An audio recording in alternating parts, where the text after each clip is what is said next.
거절.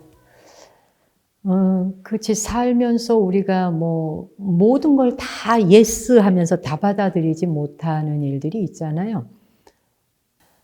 근데 이제 많은 사람들이 거절을 못한다 그랬잖아요. 약간 노를 못한다. 뭐를 누가 부탁했는데 아니에요, 못해요, 안 돼요라고 하는 말을 하기가 굉장히 고통스럽다. 그런 얘기를 정말 많이 해요. 거절이라고 하는 것도 또 하나의 다른 방법의 예스거든요. 예스.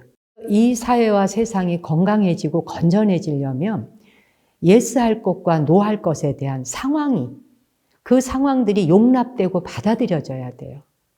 근데 이제 우리는 대부분 감정에 이렇게 엉겨붙어 가지고 근데 뭐든지 그래 예스를 하다 보면 일이 잘 될 것 같지만 오히려 결과적으로 잘못되는 경우가 정말 많아요.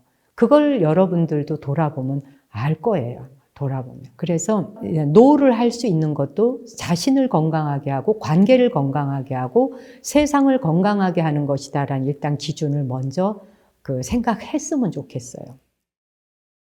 내가 그 노라고 하는 말을 잘 못할 때, 그 못하고 있는 그 순간에 자기에겐 어떤 생각이 있는 걸까요? 내가 저 사람과의 관계가 평화롭게 잘 지냈으면 좋겠는데 뭔가 저 사람한테 내가 안 좋은 사람으로 인상이 심어질까 봐 그 걱정이 먼저 돼서 그 생각 때문에 노를 못하는 거잖아요. 그래서 노를 못해가지고 예스를 했다. 거절을 못했어.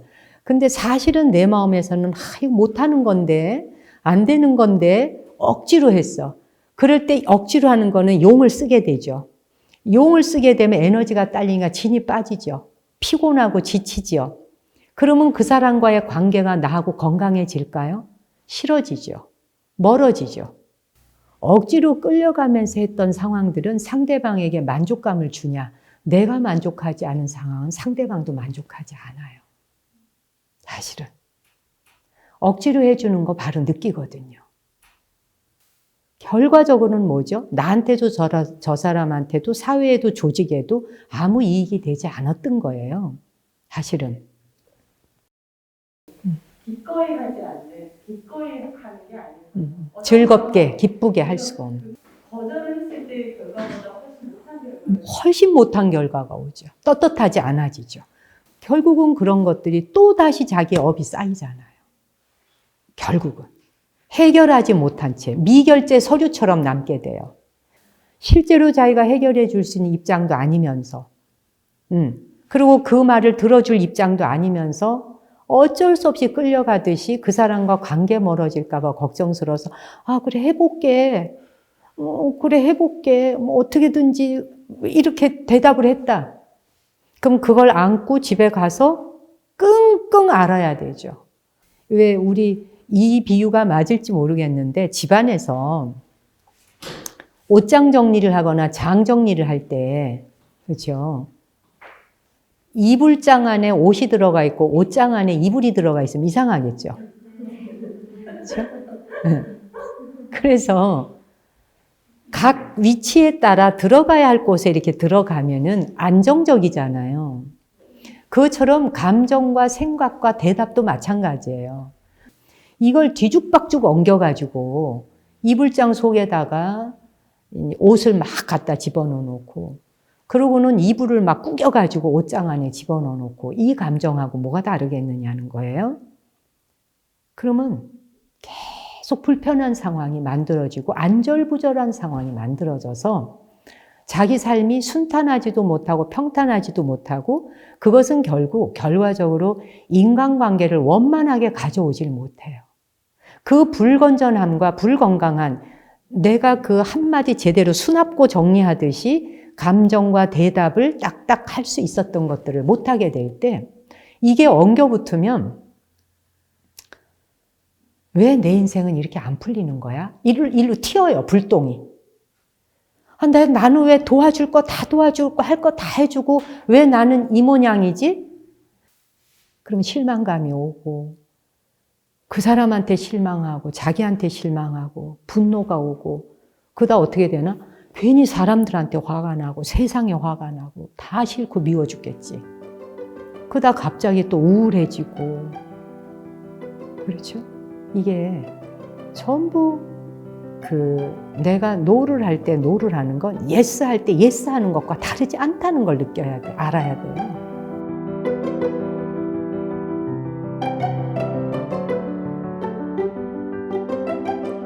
노라고 하는 순간에 노를 말할 수 없을 때, 그 거절하기가 그토록 어려울 때 내가 어떤 내 마음 안에 신념들이 내 밑바닥에 있는가 노트에 한번 써보는 게 필요합니다. 나는 어떤 생각들을 가지고 있나? 아까 말한 것처럼. 왜 나는 거절하지 못하나? 그렇죠. 그리고 거절하는 걸 왜 이토록 불편해하는가? 그런 항목들을 글로 써보는 그렇죠. 내가 도대체 무슨 생각이 있어서, 어떤 생각이 있어서 내가 이렇게 거절하는 것을 두려워하고 이걸 내가 내놓고 못하나? 그걸 못하는 데는 자기 생각이 있거든요. 아까 말한 것처럼 저 사람한테 나쁜 사람으로 보일까 봐. 또 아까 뭐라 그랬죠? 관계가 멀어질까 봐. 뭐 이런 등등. 그런 걸 한번 이게 적어보세요. 그래서 정말 그런지 안 그런지 적어보다 보면 내가 노를 한다 그래서 멀어질 사람이라고 한다면 예스를 해도 멀어지는 경우가 많아요. 이 말 이해할 거예요, 아마. 그렇죠? 그래서 진실이 아닌 생각을 가지고 그걸 부여잡고 혼자 생각에 떨고 있는 거죠. 혼자 자기가 그 생각에 불안해하고 있는 경우가 많아요. 그리고 그 생각들에 내가 노를 거절하지 못하는 것에 그 마음의 가장 큰 밑뿌리, 굳이 둥치를 보자면 이제 사람마다 가지는 많아요. 뭐 여러 가지 각자 개개인의 가지는 있지만 그 잎사귀가 있고 가지가 있는데 이 밑뿌리에는 버려질 것에 대한 두려움. 버려질. 상대가 됐던 무엇이 되었건 세상으로부터 내가 버려질 것에 대한 두려움이 뿌리로 자리하고 있는 경우가 정말 많아요. 버려질 것에 대한 두려움이 자리를 하게 되면 당당하게 내가 노를 할 때 노를 하지 못해요. 그러니까 사실은 그 나머지 생각은 다 격가지예요.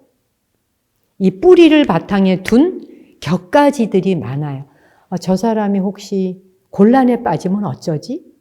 뭐 이것도 다 격가지예요. 내가 노를 함으로써 저 사람이 곤란에 빠지면 어쩌나? 또 내가 노를 함으로써 저 사람이 하려던 일이 제대로 안 되면 어쩌나? 이건 다 격가지예요. 심지어는 그 사람하고 나하고 친한 것도 아니고 가깝지 않아도 관계가 없음에도 불구하고 막연히 모든 사람하고 나는 관계를 유지해야 돼. 막연히. 다 모든 사람에게 내가 좋은 사람이라야 돼. 세상엔 그거가 안 되거든요. 그런 거 없어요. 모든 사람과 내가 관계가 좋아야 할 이유도 없고 모든 사람으로부터 내가 칭찬 들을 이유도 없고 모든 사람으로부터 다 괜찮은 사람이라는 평가를 받을 이유도 없잖아요. 그 잘못된 생각 하나가 자기를 내몰아요. 자기를 내몰아서 결국은 자기가 그토록 원치 않았던 버려지는 상황이 만들어져요. 실제. 그래서 써봐야 돼요. 내가 어떤 생각들을 가지고 있나 좀 써보고 이제 쓰다 보면 이거 아니네. 이거 아니네. 써놓고 보면 알아요. 그리고 웃음이 피식 나올 수도 있어요. 웃기네. 내가 이런 생각들이 이렇게 매달려 있었어? 이유도 모른 채 끌려가면은요, 밧줄에 묶여 끌려가는 것 같이 돼요. 근데 써놓고 보면, 내 글로 내 생각을 끄집어내서 써놓고 보면 내 눈으로 확인하고 내 감정을 내가 읽게 되잖아요. 그럴 때 필요한 감정인지 필요 없는 감정인지를 본인이 알게